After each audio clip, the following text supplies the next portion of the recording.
And you're absolutely right, Mr. Chairman. This is a very complex and difficult issue. I want to also thank Deputy Director Botticelli for testifying before the subcommittee.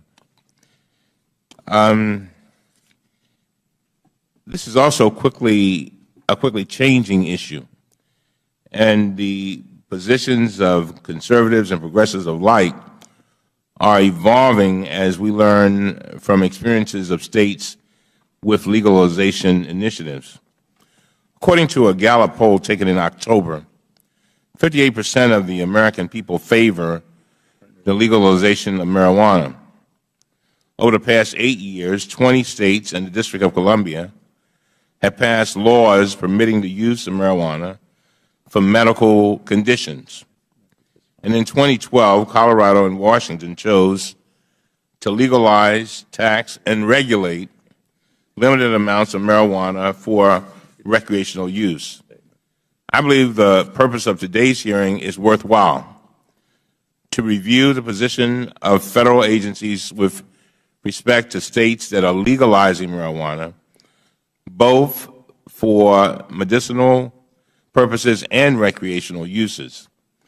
The Office of National Drug Control Policy serves as a very critical role in balancing our nation's drug control efforts by coordinating government-wide public health and safety initiatives that address drug use and its consequences in our communities.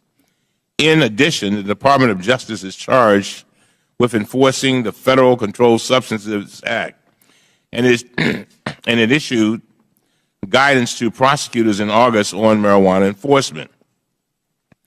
Mr. Chairman, I'm thankful that ONDCP is here today, but as you know, I believe this hearing would have been more informative with the Justice Department at the table. I know our officers worked together to try to find a mutually acceptable date, and your decision to move forward today with ONDCP alone is not your prerogative.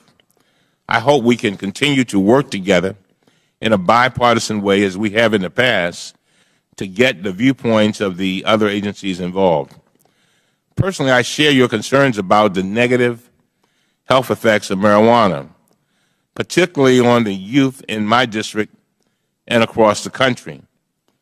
Even when it is used for medicinal purposes, people should understand very clearly that smoking marijuana is dangerous to their lungs and their hearts, and it results in a wide range of negative health effects. Apart from health concerns, however, I also have serious questions about the disparate impact of the federal government's enforcement policies on minorities. After reviewing the FBI uniform crime reports and state databases, on one article found, and I quote, "Police arrest blacks for marijuana possession at a higher rate than whites in every state and nearly every city and county, despite the two races using marijuana at equal rates." My home state of Maryland has similar disparities in enforcement. In October, the American Civil Liberties Union issued a report finding that, and I quote, "Police arrest blacks for marijuana possession at higher rates than whites in every county in Maryland," end of quote, accounting for 58% of arrests for marijuana possession. These disparities have a real impact on people's lives, their families, and their communities.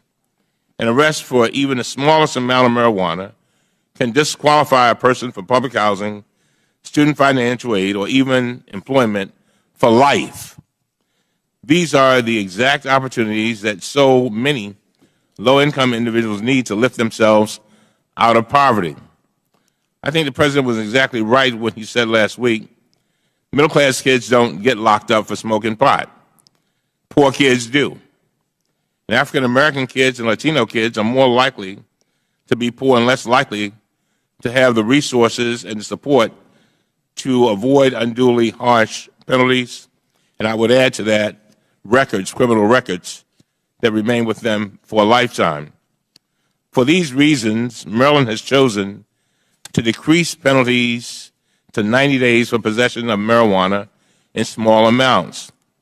It also required courts to consider a defendant's use of medical marijuana as an affirmative defense, and it permitted research on medical marijuana. Mr. Chairman, I previously served as the ranking member of the Subcommittee on Criminal Justice and Drug Policy, so I understand that there are various components to this debate.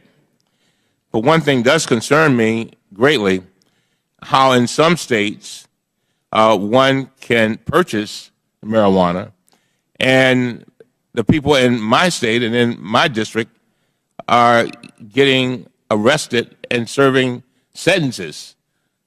And it just seems to me there's something not right about that. And I'm hoping that you will address that, Mr. Botticelli, because these are serious consequences.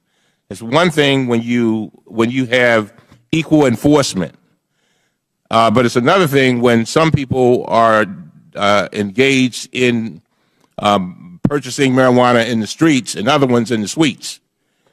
And so what happens is that you have unequal enforcement, and you have many African-American young men, as you well know, spending long sentences sitting in prison, while others, law enforcement don't even touch. So those are the kinds of concerns that I have, Mr. Chairman, and I'm hoping that we will get to some of that today. And with that, I yield back.